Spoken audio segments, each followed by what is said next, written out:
2টি বিপজ্জনক খাবার যা আপনি অনেকবার খেয়েছেন, জেনে শুনে বা অজানায়। নম্বর 1, লিচু।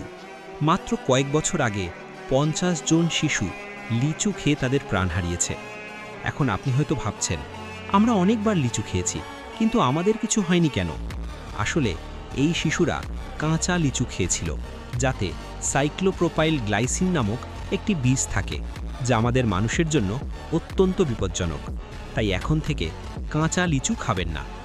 নম্বর 2, কাজু বাদাম। যদিও তারা আমাদের স্বাস্থ্যের জন্য খুবই ভালো, তবুও তাদের আসল আকারে কাজু বাদাম খাবেন না। আসলে কাজু বাদাম গাছে জন্মায় দেখতে এরকম কিছু। ফলের উপরে থাকা ফলটি অ্যালকোহল তৈরিতে ব্যবহৃত হয়, আর কাজুর এই বাইরের খোসা অত্যন্ত বিষাক্ত, যা তৈরির সময় সঠিকভাবে অপসারণ করা হয়। এরপরে কাজু বাদাম খাওয়ার জন্য প্রস্তুত। ভিডিও ভালো লাগলে লাইক ও সাবস্ক্রাইব করে দেও।